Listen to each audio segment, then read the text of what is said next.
কোন কোন হা নাই ইয়াত এনেকৈ শুই আছে কেলে নাই এতিয়া 10:30 বাজিলে মানুহ কেলে অফিসত কোনো মানুহ নাই কেলে অকল আপোনাৰ নাম কি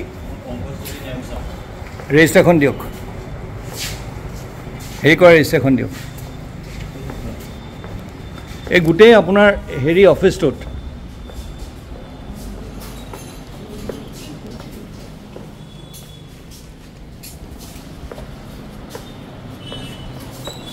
দিয়ক আজি সহি কোনে কোনে কৰিলে কেইজন আহিছে আজি ময়ে আহিছোঁ ছাৰ আৰু আপোনাৰ বাদে আৰু কোনো অহা নাই ঠিক আছে আৰু এজন গেট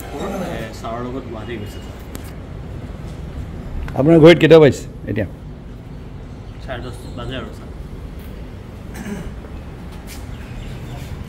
আৰু কোনপিনে আছে বহা জেগা কোনপিনে আছে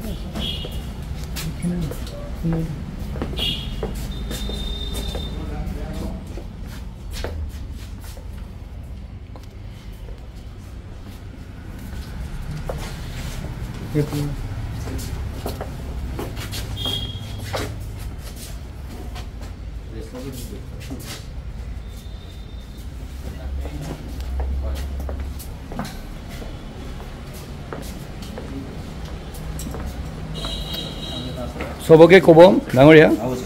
যে 12টা বজাৰ ভিতৰত ৰেজিষ্টাৰখন আহি পেলাই মোৰ তাত ডিচিৰ তাত চহী কৰিবলৈ কৈছে ডিচিয়ে সেইখন লৈ গৈছে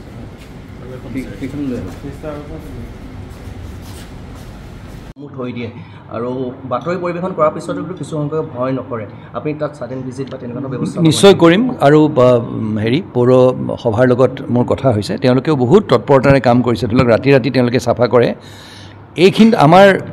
ৰাইজ জনসাধাৰণক মই এটা আহ্বান জনাব বিচাৰিম আমি লেতেৰা কোনে কৰে